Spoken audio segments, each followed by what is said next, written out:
Pessoal, eu vim hoje invadir o canal do YouTube do Paulo Musi, mas para falar com você, vestibulando de medicina, estudante de medicina ou futuro médico, que tem a curiosidade de saber um pouquinho dessa fase de estudante, de vestibulando, de residente que o Paulo viveu e que sempre manda pra gente perguntas e curiosidades a respeito. Então, vem comigo que hoje sou eu que vou perguntar.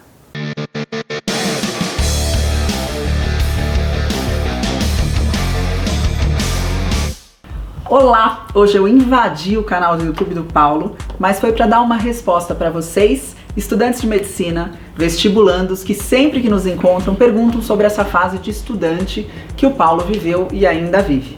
Então, eu vou falar um pouquinho sobre o Dr. Paulo Cavalcante Musi. Médico formado pela Universidade Federal de São Paulo, Unifesp, fez residência em ortopedia na mesma escola. Escola Paulista de Medicina. Escola Paulista de Medicina. E desde então, nunca parou de estudar, eu que o diga. Pós-graduou em Medicina do Esporte, em Fisiologia do Exercício, pela Unifesp também, em Nutrologia Esportiva, é médico da International Federation of Bodybuilding and Fitness, a IFBB, e professor titular de Ciências do Exercício da Escola Paulista de Ciências Médicas. Também conhecido, o título mais importante, marido da Roberta. Certo? Yes. Então, amor, hoje eu vou te fazer perguntas a respeito da sua fase de estudante de medicina, para que a gente possa responder as perguntas das pessoas que sempre nos encontram e têm curiosidade de saber. Topa? Jura falar a verdade? Sempre. Perguntar bastante coisa dessa fase. Então vamos lá. Quando você descobriu que você queria ser médico, em que fase da sua vida você teve essa descoberta? Essa pergunta é difícil, amor. Eu acho que desde criança eu quis ser médico. Eu queria ser mecânico ou médico. Aí eu virei mecânico de gente, velho. Acho que é uma coisa mais. Mas você, assim, no pré, quando te perguntavam o que você quer ser quando crescer, você já falava médico? Já falava médico. Eu tenho muita dúvida se em algum momento isso foi uma coisa incutida na minha forma de perceber, porque você bem sabe, né?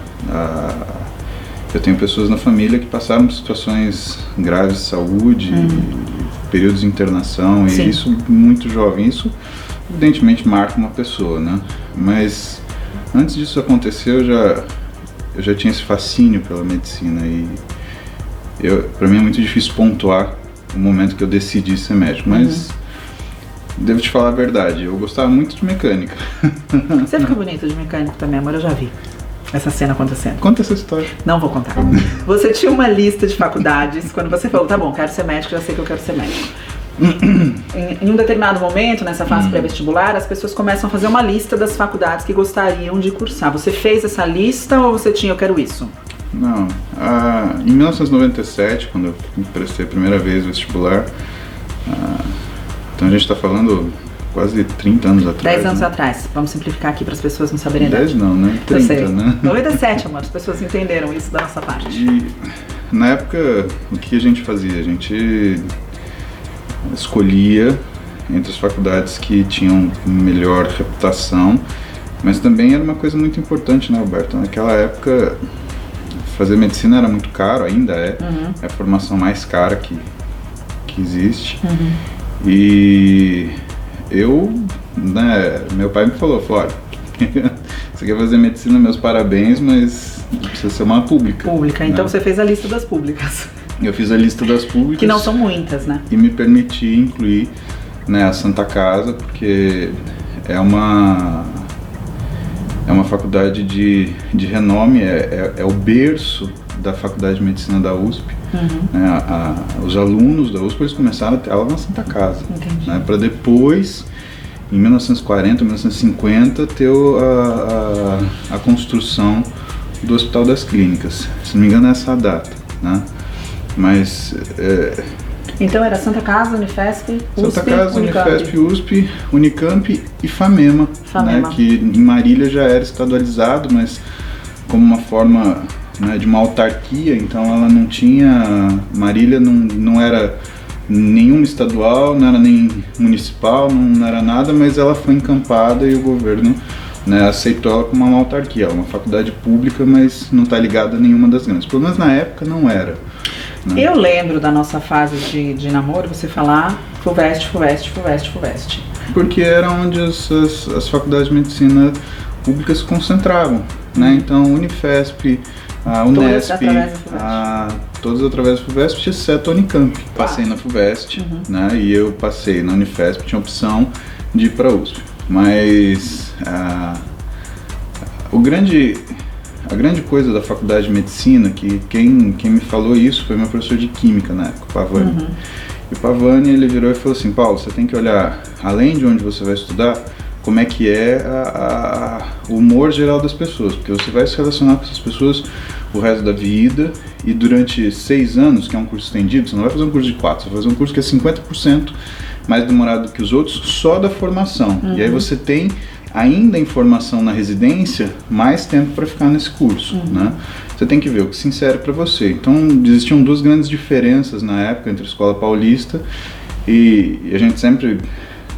Quem pegou a Escola Paulista vai chamar a Escola Paulista Unifesp.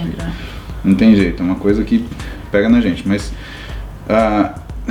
eram 2 diferenças de comportamento muito grandes, né? São os mesmos alunos praticamente. Você pega os primeiros 200 alunos da FUVEST, são os caras que passam na USP e na Unifesp.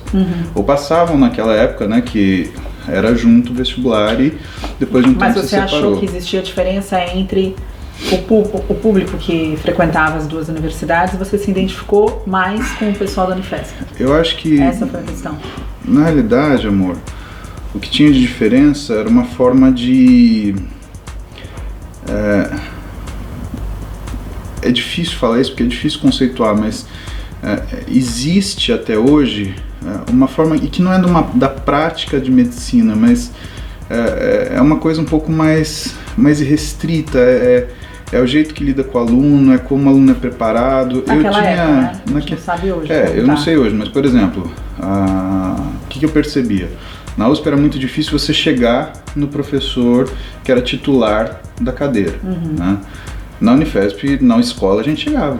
Entendi. Você ia, marcava o seu horário, batia na porta dele, ele te atendia. Entendi. Ele dava aula para você. A e para mim, o que pesava para mim era estudar com um cara que tinha escrito o livro, não que tinha lido, né? Sim. E quando você tava USP, Paulista, Santa Casa, né, Ribeirão, Botucatu, Unicamp, você tava em faculdades de medicina onde os caras tinham escrito os livros, não tinham lido. É diferente. Bom você tocar nesse ponto, porque algumas pessoas sofrem muito durante essa fase de vestibular, porque passar numa faculdade pública, por fato até de ser muito mais concorrida, é muito mais difícil do que de repente passar numa faculdade particular, né? Você fez uma preparação para esse momento vestibular. Sim. Quero que você responda 2 coisas para o pessoal que sempre me perguntam.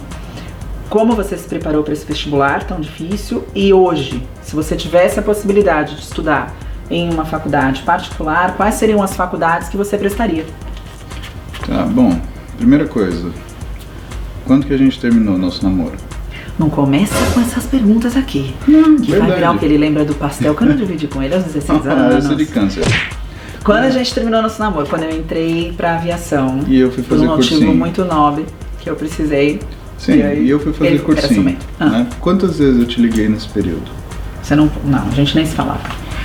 Pois é, eu não assistia TV, eu não ia treinar em grandes academias, eu treinava durante 2 anos da minha vida, eu treinei em casa. Ué, então eu vivi intensamente aquilo.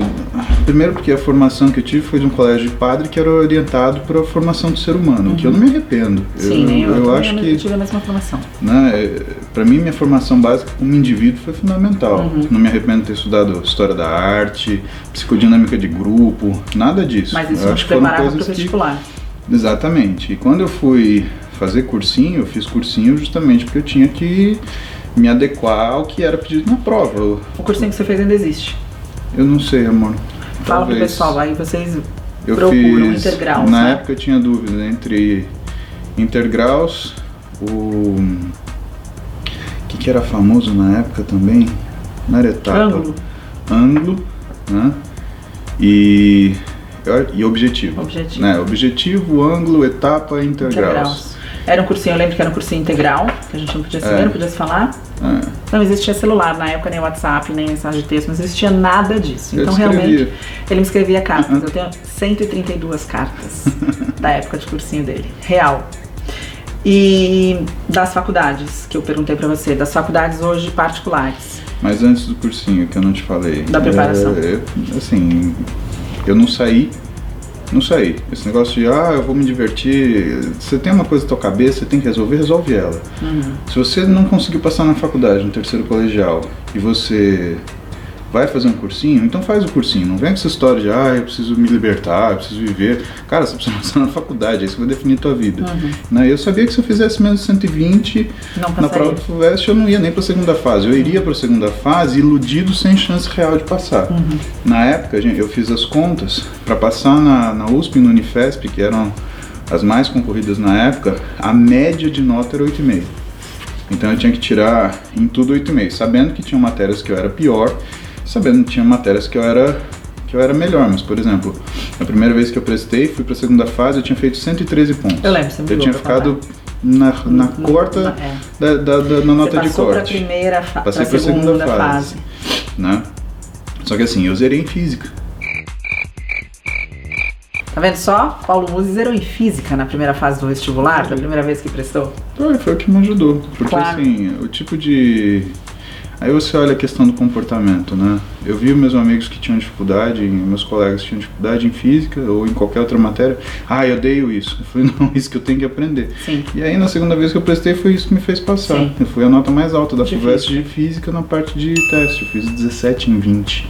Né? Matemática também. Eu fiz 20 em 20. Eu tirei 10 de matemática. E matemática é um negócio que quando o nego chegava pra mim com porque a fórmula da elipse, eu falava, meu Deus. Já começa aquele Yomi Xoxô que acaba comigo. E eu só lembrava aquelas musiquinhas idiota e não sabia a matéria. E nesse ano eu acabei, falei, uma coisa que eu não vou fazer é ficar com regrinha de Yomi Xoxô, Mi Xixo, Mi Fufo, que depois vira tudo com sifo e aí não vai pra lugar nenhum. É verdade, amor. Não tem jeito. Então pra você que ainda tá na regrinha do Yomi Xoxô, não sei repetir o que ele disse. Você... Yomi Xoxô. Yomi Xoxô. Quem tá prestando vestibular não funciona. Na verdade, o que você fez foi, você pegou a sua fraqueza, que foi no primeiro vestibular, que foi o que, na verdade, não te colocou, né, como dentro da faculdade, e você focou nisso mais um ano da sua vida. Que é a regra do esforço, né? É assim que a gente treina. Por isso que eu gosto... Tem sempre a metáfora do treino. Sempre a metáfora se você não aguenta fazer um exercício, você faz o quê? Desiste? Como tudo na vida, né? Você... A metáfora do treino. A metáfora do treino. Mas faltou das faculdades particulares. Falar sobre um pouquinho o que você acha das faculdades. Porque existem boas faculdades particulares que hoje dão, inclusive... Na realidade, né, a questão política do Brasil mudou muita coisa. Sim. Né? E principalmente medicina, que depende de dois financiamentos diferentes. O financiamento da área de ensino, mais o financiamento da área da saúde. Sim. Né? E assim, hoje o que sustenta, eu acho que a excelência das faculdades de medicina públicas, que são tradicionalíssimas, é a grande concorrência dos alunos que prestam vestibular, então acaba selecionando as pessoas que mais estudam, quer queira ou quer não, e os poucos professores que são remanescentes dessa época em que estudar medicina era mais do que você colocar, ou ser professor de medicina era mais do que você colocar no cartão, professor, faculdade e tal. Era uma questão de devolução do conhecimento que havia, né, e que é uma coisa que tem uma história maravilhosa da fundação da Escola Paulista de Medicina, quando ela foi federalizada e se tornou Federal de São Paulo, né, que os professores, os primeiros professores da Escola Paulista, né, Jairo Ramos e companhia, né, eles, quando receberam o primeiro salário como professor da Escola Paulista, eles devolveram. Para eles era um insulto. Eu fiz isso daqui por amor à profissão. Eu não fiz isso daqui por dinheiro. Então é essa cabeça, né, é essa noção de missão e valores que algumas poucas pessoas perduram, mas pouquíssimas, porque estas pessoas elas já estão chegando aos 65, 70 e você tem aposentadoria compulsória. Você percebe que ele ama o lugar em que ele estudou e se emociona com a história, e a pergunta foi: eu amo faculdades particulares. Mas eu tenho que pontuar algumas coisas, sim, porque a Escola Paulista de Medicina ela começou como uma faculdade particular. Sim, mas hoje as faculdades particulares que você acredita que são faculdades de excelência para a formação. Tudo bem. Bom, tendo em vista que essas políticas públicas elas deterioraram ensino e saúde, as faculdades de medicina elas sofreram demais com isso, né? As faculdades de medicina privadas elas cresceram, o que foi bom ver. Então hoje, né, eu considero a Santa Casa quase como se fosse uma pública, porque, né, ela tem a mesma raiz das três e é a mãe das faculdades de medicina do país, né? Agora, por exemplo, o ABC está uma potência indiscutível, né? E eu fico feliz de ver isso, né? Porque a sensação que eu tenho é que a Faculdade de Medicina do ABC ela conseguiu de uma forma muito eficiente, né, angariar financiamentos para fazer uma medicina de ponta, e hoje com certeza é uma faculdade que eu faria. Outras particulares que eu vejo crescendo e que demonstram, né, esse vigor e que demonstram essa parte histórica, né? A Universidade Severino Sombra, que hoje é a Universidade de Vassouras, né? E eu vejo que uma série de faculdades de medicina tem ido nessa direção para, sabe, puxar essa questão do ensino médico. Evidentemente, como eu te falei, faculdade de medicina é o ensino mais caro que tem, né? Ou a formação médica é a formação mais cara que tem, né? Até para os pais. Fora os livros, né? Fora os livros. Bom, não é só faculdade, fora os livros. Eu comprava livro importado usado, ou então entrava na briga para pegar os que ficavam na Bireme, na Biblac, na realidade, né? Tem minha carteirinha da Biblac até hoje, te mostrei. Ele tem todas as carteirinhas da vida dele, não só essa. Eu sou um colecionador. Todas. Ele é um acumulador. Colecionador. Eu deixo você colecionar isso, com todo orgulho. Eu deixo. Isso. Não precisa colecionar as chaves de hotel. Mas eu coleciono também. Eu sei, eu não sei o que você coleciona também. Temos várias carteirinhas. Chave de hotel, não, ele não rouba a chave de hotel, ele tem a cara de pau de pedir. Posso ficar com essa? Eu quero morrer. Ele pede todas. Mas vamos lá. Não consegue, né? Amor, você pode tudo isso, só pelo que você passou estudando física. Hoje, sabendo das dificuldades desse processo, teria feito algo diferente que pode deixar como conselho aos vestibulandos da área? Se você quiser ser um homem de 17 anos, um homem de 18 anos, um homem de 16 anos que seja, né? Você tem que escolher o que você quer. Sim. O que faz uma pessoa ser madura ou não, pra mim, é a clarividência daquilo que é o objetivo dela da vida. Sim. Não adianta sentar e falar assim, eu tenho que ser jovem, eu tenho que aproveitar. Ótimo, aí passa sábado e domingo dormindo, à noite de sexta, à noite de sábado, na balada enchendo a cara sem lembrar o que fez. Desculpa, não, sabe, essas coisas, a pessoa mesmo que faz isso, você quer passar com um médico para operar tua coluna, um cara que passa sexta, sábado, domingo enchendo a cara, dormindo até meio-dia, você não quer uma coisa a mais, né? Eu não tô falando que o médico é especial, mas do piloto que pilota o seu avião para você chegar com sua família. Para você atingir um objetivo dessa grandeza, você tem que abrir mão de muitas coisas e não achar que essas coisas são essenciais. Exatamente. O que eu acho que existe hoje é que as pessoas estão confusas. Elas estão achando que o essencial, na realidade, é a vida social, é o destaque social. E isso não é sucesso. Você dá aula sobre isso, fama, sucesso, né? Vai buscar sucesso. Sucesso é uma coisa para você, fama é uma coisa para os outros. Enquanto você buscar uma coisa que é para os outros, é aquela história. A gente vê o brasileiro médio hoje comprar uma coisa que ele não tem dinheiro para agradar gente que não gosta dele por uma razão que ele nem sabe. Então faz uma coisa para agradar você. Eu fiz para mim, falei assim, eu vou passar na faculdade, vou passar na Escola Paulista. Quando cheguei lá, a sensação é diferente, é uma sensação de pertencimento. Então eu vejo, por exemplo, ninguém teve nenhum tipo de crise existencial no meio da faculdade, falou, vou largar a faculdade. Não, o pessoal tomava pau e continuava. Depois de tudo que passou, não dá pra desistir no meio, né? Não tem como. E outra... Qual é a maior dificuldade que você enfrentou na faculdade? Na faculdade, assim, se você... Um momento pontual, tá? Não um momento pontual. Essa foi a minha pior fase na faculdade. Não namorar você. Gente, dá licença aqui um minuto aqui. Verdade. Foi a pior fase pra ele e pra mim também. Ué, estudar é simples, Roberto. Se estudar com beijinho é bem melhor. Ia ser bem melhor. Eu concordo com ele. Foi a pior fase. Como você optou pela sua residência, amor? Em que momento também da faculdade ou você já entrou falando, não, eu quero fazer a residência em ortopedia da Escola Paulista? Não, eu decidi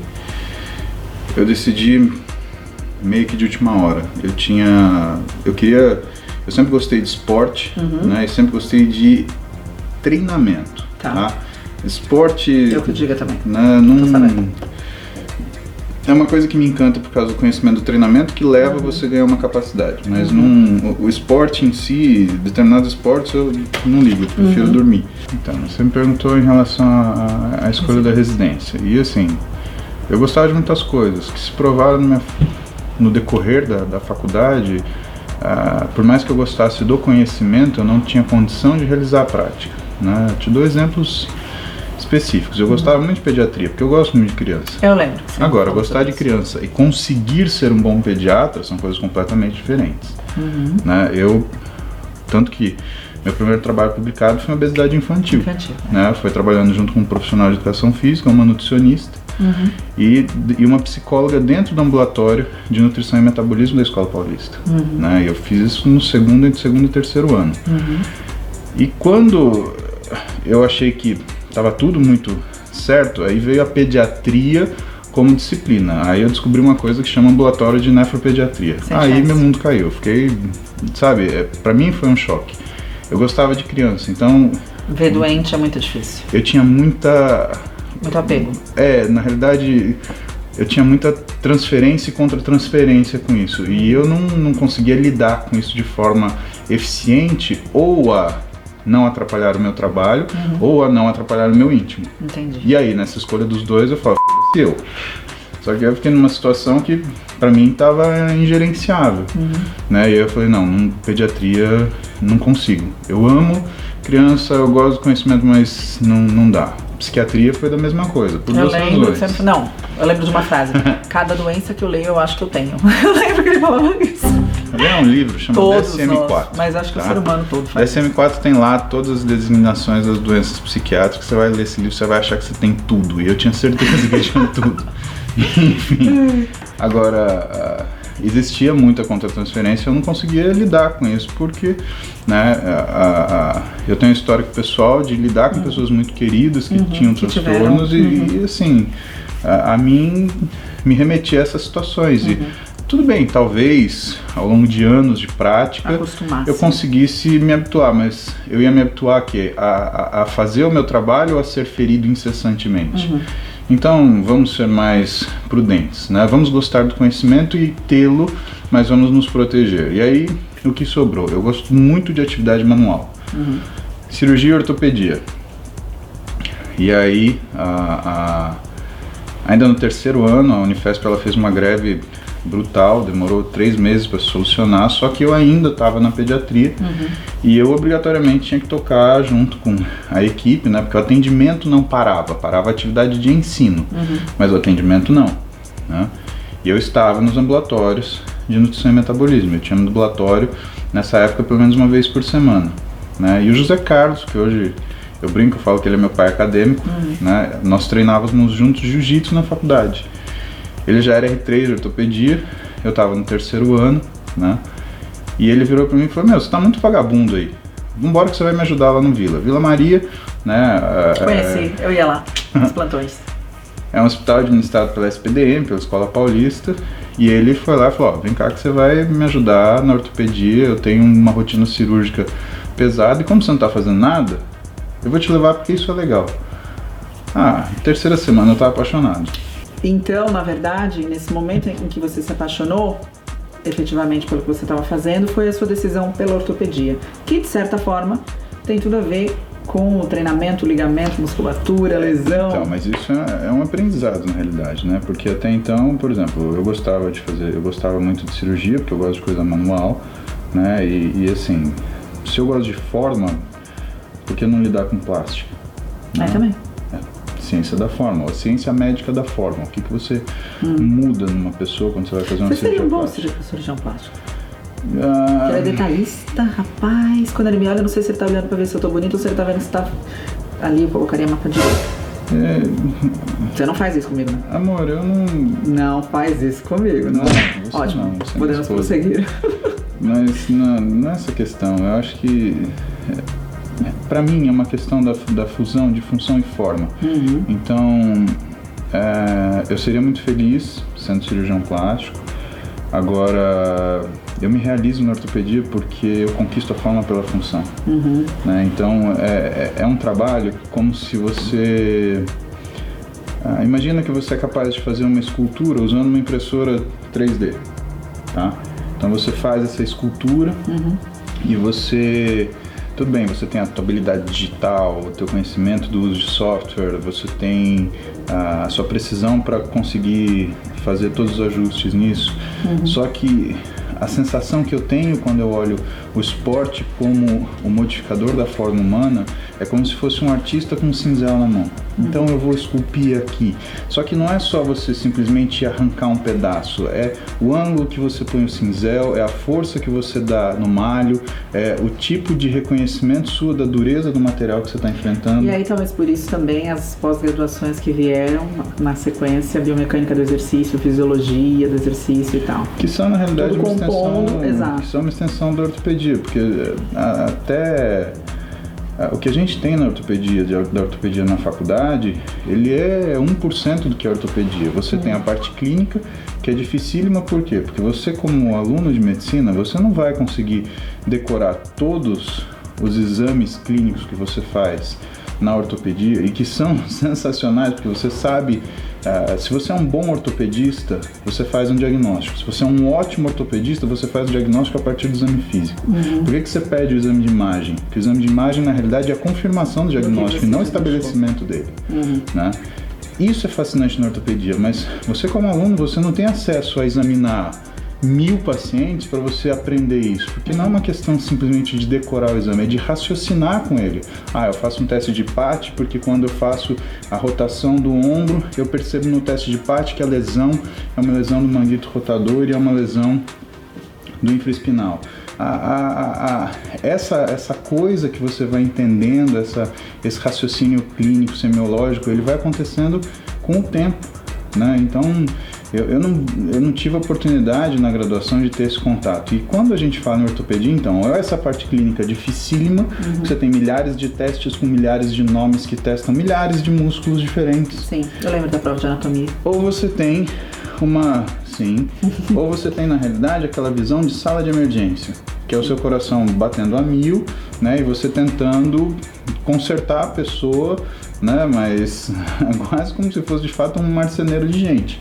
É pôr um parafuso, placa e aço em todo lugar que você vê que está descontinuado. Não que você não goste dessa parte de consertar, porque sempre que você faz uma cirurgia, você volta para casa extasiado, nem dorme. Amor, e fala da cirurgia. Mas você gosta do fato de preparar a pessoa para que ela não passe por essa cirurgia, eu acho, né? Então, por isso a forma hoje de você trabalhar como nutricionista, educador físico, você montando de certa forma uma estrutura para que essa pessoa, o fisioterapeuta, para que essa pessoa não se machuque, né? Para que essa pessoa não precise passar por essa situação. Então, porque a gente conhece a agonia que é da lesão, né? E quando a gente avalia a dor de um paciente, né? E dor, por definição, ela não é só a questão física da injúria, ela é a percepção psíquica da lesão. Então, quando você lida com uma pessoa que se lesionou, o que ela pensa? Ela pensa a primeira coisa na perda das capacidades individuais dela. Então, poxa, eu machuquei minha mão, eu terei dificuldade para dirigir. Agora, imagina para uma pessoa que faz atividade física. Sim, imagina a primeira coisa que você fala, não vou treinar mais. Que é como as pessoas te procuram, né? Pelo amor de Deus, eu machuquei falando que eu não posso treinar mais. Principalmente não é o atleta profissional. Sim. Porque existe uma sobrevalorização do atleta profissional, mas ele ganha dinheiro para fazer aquilo.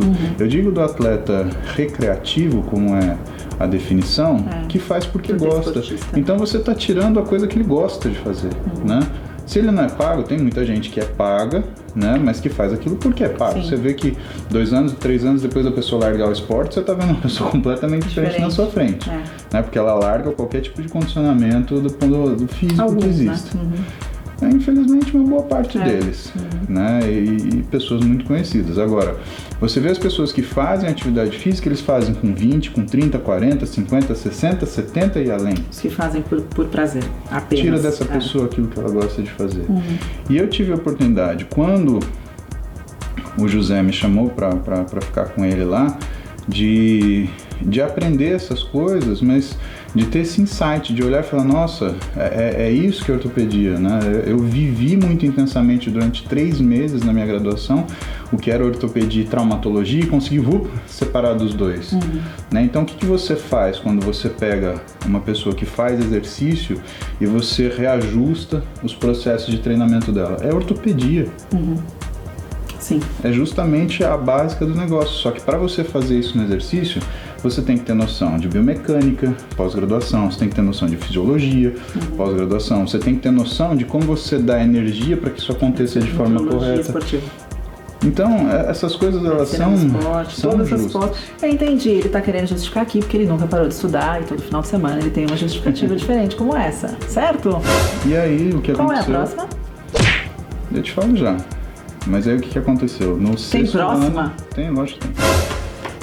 No 6º ano. Aí no 6º ano, estava na hora de fazer de prestar a prova da residência, né? Que você acha que terminou tudo no vestibular? Aguarda o 6º ano. E aí a gente presta a prova de residência e eu tinha que bater o martelo o que eu ia fazer. E o que tinha acontecido? Eu tava... A primeira pós-graduação que eu fiz, eu nem sei se eu posso falar isso, né? Mas eu fiz ainda na faculdade, né? Eu trabalhava na fisiologia do exercício, no CEF, né? Da Escola Paulista, com o professor Antônio Carlos da Silva, e aí ele falou, eu preciso te dar uma bolsa. Eu falei, não quero bolsa, eu quero fazer seu curso de pós-graduação. Não, mas você não é graduado? Eu falei, professor, eu quero estudar. Eu quero sentar e assistir aula. Independente do diploma, independente do papel. E aí você pôde cursar. E aí o que aconteceu? No 5º ano eu já tinha no 6º ano eu já tinha uma pós feita. Tudo bem, não tinha o título porque eu não era formado. Claro. Mas eu já tinha uma pós feita, tinha tido aula com nutricionistas. Tinha o conhecimento daquela pós, né? Tinha tido aula com nutricionista, tinha tido aula com treinadores, tinha tido aula com fisioterapeutas. E aí eu olhei e falei assim, a função tá do lado da ortopedia, eu preciso fazer ortopedia. E foi quando você prestou. Aí ele ainda parou, foi pro exército, achou mó legal, e depois prestou de novo, entrou de novo e foi fazer ortopedia. Do exército foi uma história, né, foi um pouquinho diferente, né? A gente tinha 12 vagas de ortopedia, mas tinham 9 travadas das pessoas que do ano anterior foram convocadas pro exército, então na realidade no meu ano tinham 3 vagas. E eu fui um dos sujeitos que passou, e assim, nós tínhamos um acordo de que para pudesse minimizar esse efeito, tinham 20 pessoas querendo fazer ortopedia da minha sala, né? Que não eram 20 pessoas no total, tinham 20 só da minha sala que estudaram comigo, mesmas condições, eram 20. Mas egressos de anos anteriores, também da escola, aguardando uma vaga. Né? E aí eu cedi minha vaga para ficar um ano no exército, e foi, acho que, uma das coisas mais sábias que eu fiz na minha vida, e vivi um dos melhores 1 ano e meio do ponto de vista profissional que eu pudesse imaginar. O que eu aprendi no exército não tem preço. A disciplina, né? É sensacional. Não tem. Foi a cereja do bolo do meu aprendizado de ser humano e de entender aonde que te leva a disciplina. Porque a errática, ela consegue, né, uma aquisição na vida, outra aquisição na vida, mas aí o que você está falando? Você está falando de pessoas que muitas vezes têm um brilho, têm um carisma ou têm um dom, tá? Mas ter o dom não é o mérito. O mérito é aquilo que você faz com esse dom. Eu não sou uma pessoa que tenha dom, amor. Eu sou um cara muito esforçado. Eu não faço propaganda disso. Não tenho. Eu sou um cara muito esforçado. E o que eu vi no exército? Eu vi essa clara distinção, né? Eu vi que uma pessoa só, ela consegue levar ela para algum lugar. Agora, quando você tem ordem, quando você tem disciplina, quando você tem caráter, quando você tem valor, quando você tem uma missão, você leva milhares. E o exército ensina isso.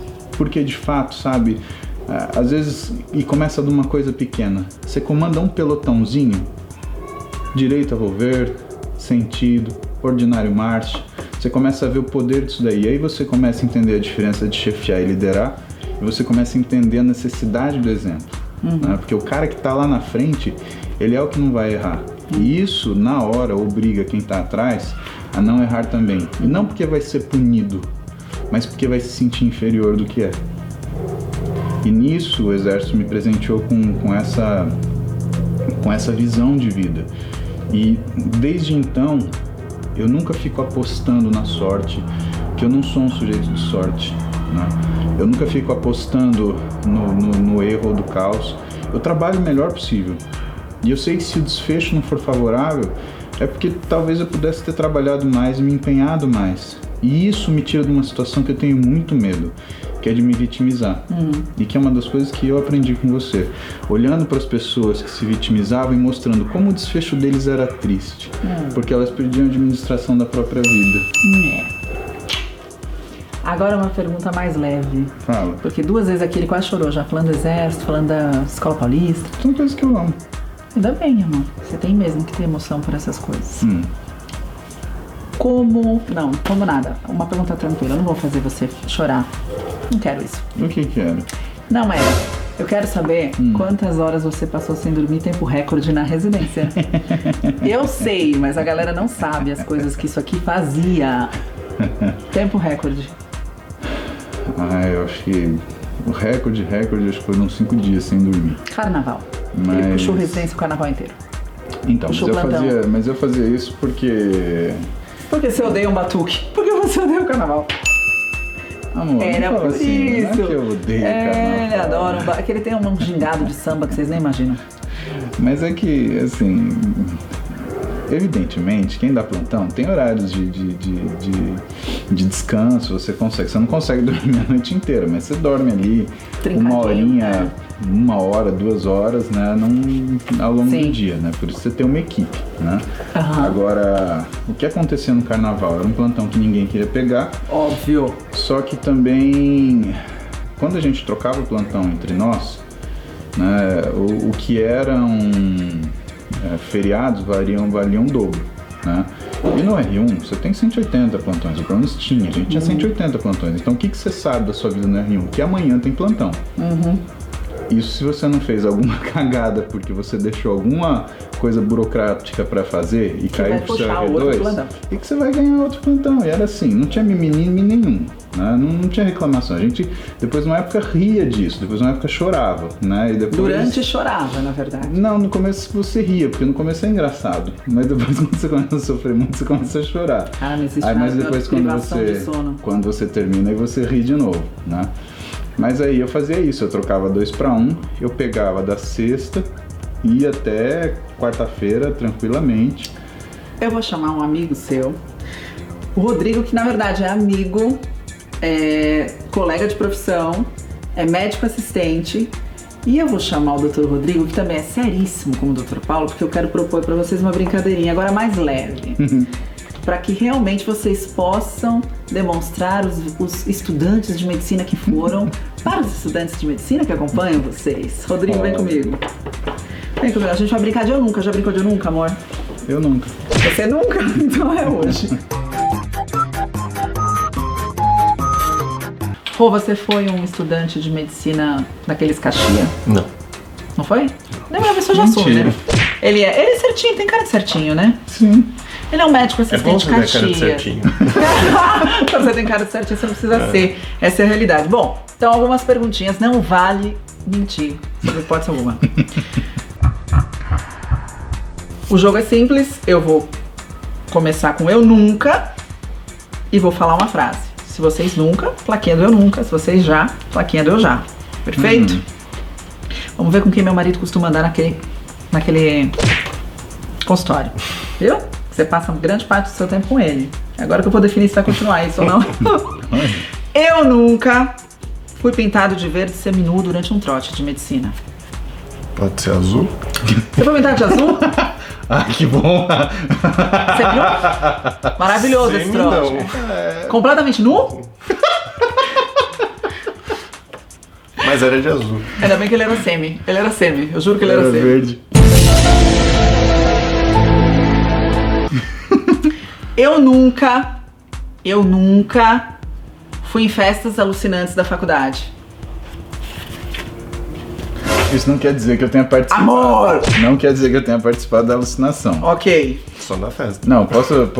Não, eu sei, você não participa da alucinação. Não, sabe o que aconteceu? Eu fui, aí era uma... Ele quer justificar o eu nunca. Filha, Não, vem lógico. aqui descobrir quem é seu pai. Só que aí o que aconteceu? Fale na frente da criança agora. Senta aqui. Não, filha. Senta com o papai, pode sentar, amor. É pra você nunca fazer isso. Tá bom? Eu fui, só que aí era uma intermédia, aí o que aconteceu?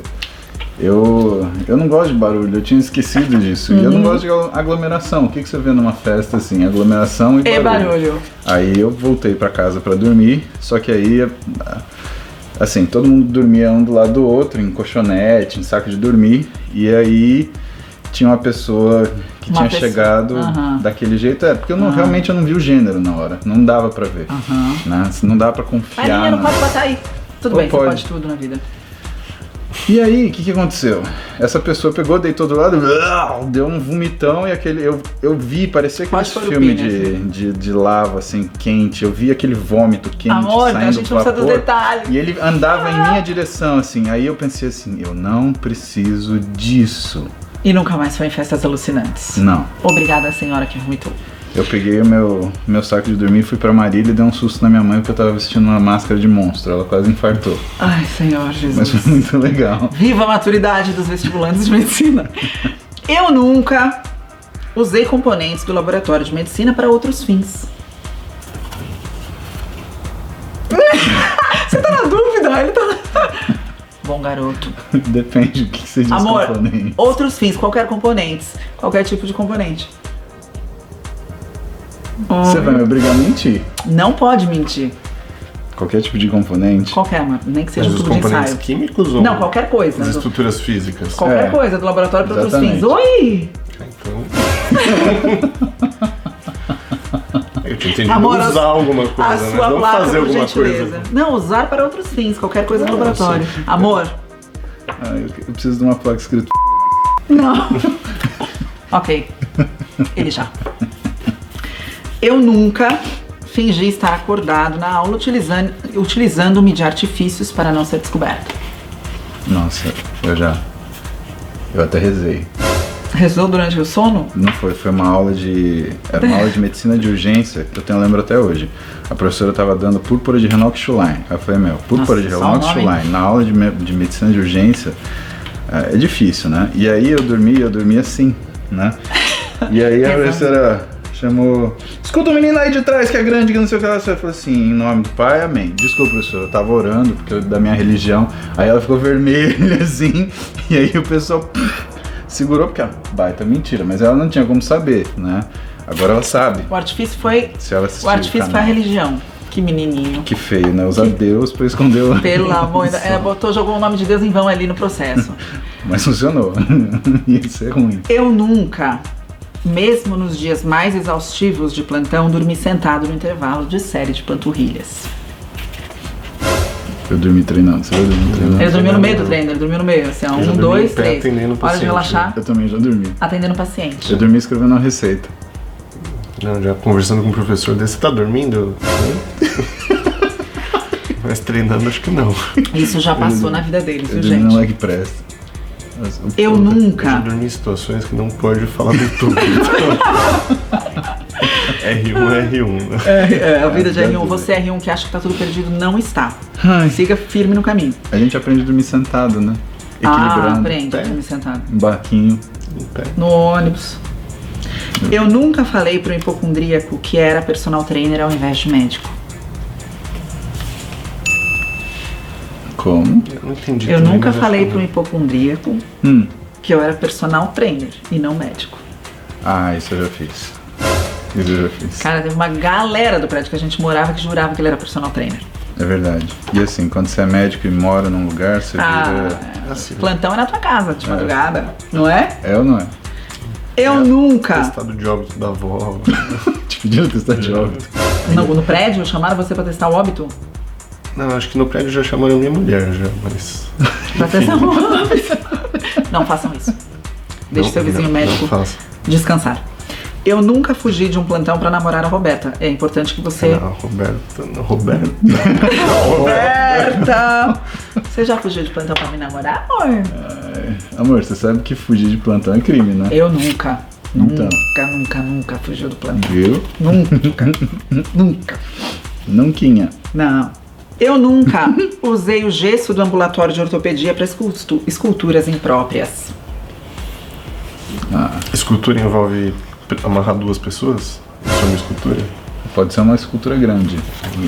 Não é possível! Eu desisto, eu nunca desisto, eu nunca, porque eles vão, né, no caso...